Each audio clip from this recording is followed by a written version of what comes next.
분노 조절 장애에 대해 흔히 알고 계시는 내용과 가장 다른 점은 상대를 봐가면서 공격적인 행동이 조절되지가 않는다는 거죠.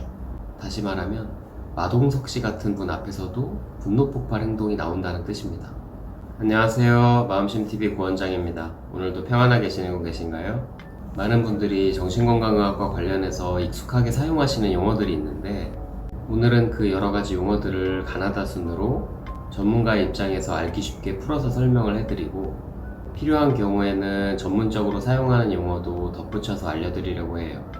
오늘은 그 첫 시간으로 질환들에 대해서입니다. 강박증, 흔히 알고 계시는 강박이 있다는 주로 불안할 때 특정 행동을 반복해야 한다는 정도의 의미로 이해되는 듯해요. 진짜 질병으로는 강박장애라고 부르고 본인도 원치 않는 비합리적인 생각이 자꾸 들고 그 생각을 놔둘 경우에 불안해지기 때문에 불안을 줄이는 행동을 반복해야 하는 경우를 말합니다. 이런 비합리적인 생각을 강박사고라고 하고 이 생각을 줄이기 위해 하는 행동을 강박행동이라고 하죠.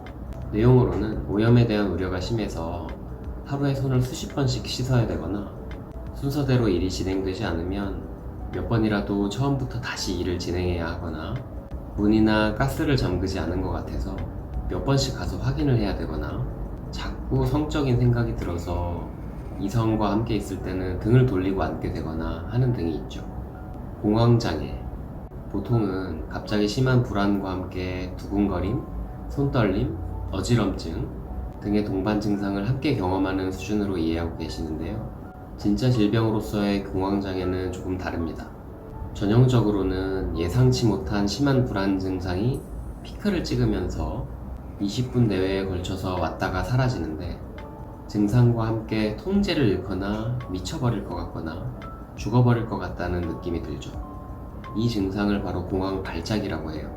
중요한 것은 언제 다시 이 공황 발작이 올지 예상하기가 어렵기 때문에 다시 이 증상이 오지 않을까에 대한 두려움이 심해서 활동 반경이 제한된 상태가 바로 공황장애입니다.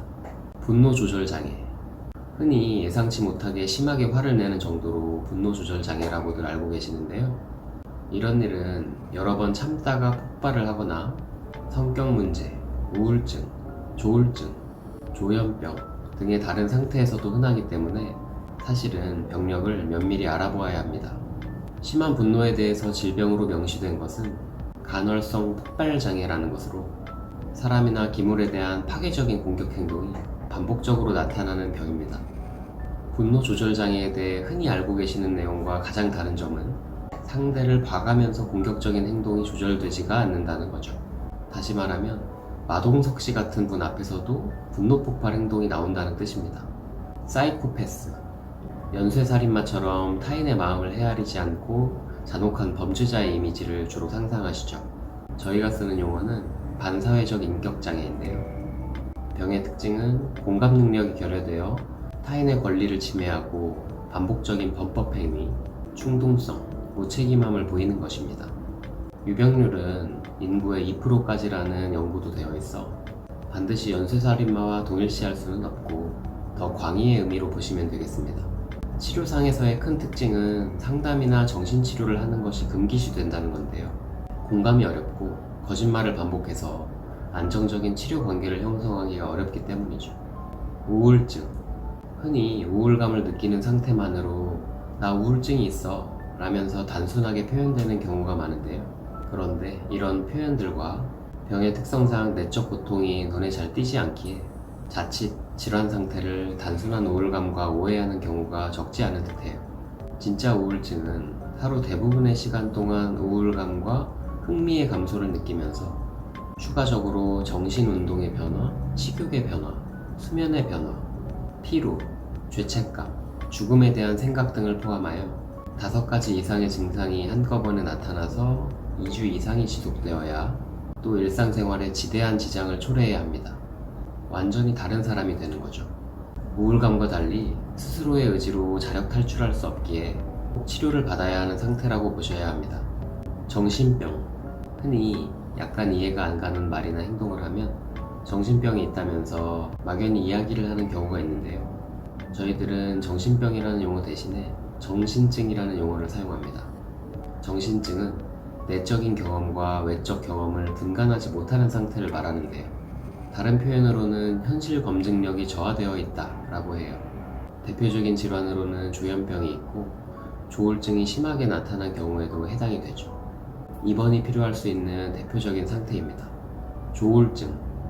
흔하게는 감정 기복이 심하게 나타난 정도로 조울증이 있다고 하시는데 잘못된 용어 선택이고요. 질환으로서의 조울증에 대해 말씀드릴게요.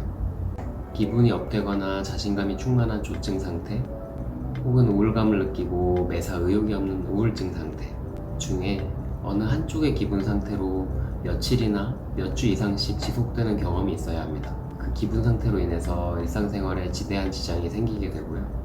재발이 흔하기 때문에 투약을 통한 관리가 꼭 필요한 질환이라고 할 수 있죠. 단순히 하루 중에도 좋은 기분, 우울한 기분을 왔다 갔다 하는 정도를 말하는 것이 아닙니다. 조현병. 대부분의 분들은 정확히 알지는 못하실 거라고 봐요.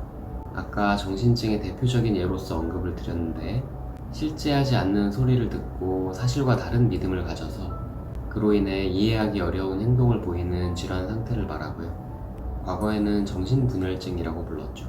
질환의 특성상 내적 경험과 외적 경험을 분간하기 어렵기 때문에 타인의 설명이나 설득이 전혀 먹혀 들어가지가 않고요. 약물 치료가 가장 도움이 되면서 관리가 가능한 질병 상태입니다. 치매. 노화 과정에서 기억력이 떨어지는 일은 흔하죠. 어느 정도 깜빡깜빡하는 것으로 치매라고 하는 것은 아니고요. 치매에 대한 정의는 기억력을 포함한 여러 가지 인지 능력 저하가 심각해서 일상생활에 분명한 장애를 보이는 경우를 말합니다. 원인은 다양한데 가장 잘 알려져 있는 것은 알츠하이머 치매죠. 알츠하이머 치매의 특징은 인지 능력의 저하가 노화에 따라 지속적이고 단계적으로 진행되는 경과를 보인다는 거예요. 다행히 치매약이 그 진행 속도를 늦춰주죠. ADHD, 주의 집중을 잘 못하고 산만한 상태로 보통 소아청소년들에게 발병한다고 많이들 알고 계실 텐데요. 실은 성인기가 되어 발견되는 경우가 꽤 흔합니다. 사실은 소아청소년기에 발견이 되었어야 하는 부분이 그러지 못했던 경우들이고요.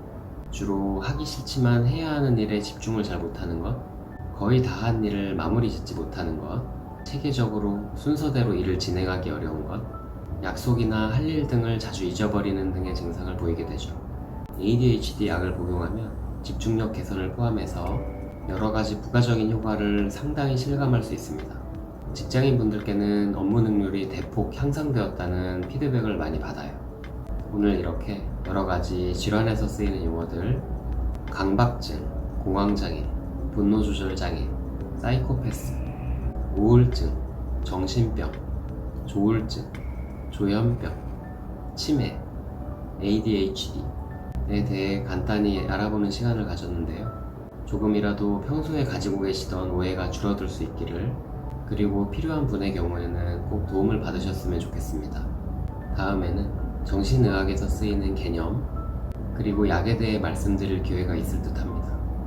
오늘은 여기까지 말씀을 드리고 앞으로도 제 영상을 쉽고 편하게 보고 싶으시다면 구독과 좋아요 부탁드리겠습니다. 오늘도 마음이 쉬어가셨기를 바라고요. 그럼 다음 영상에서 또 만나요.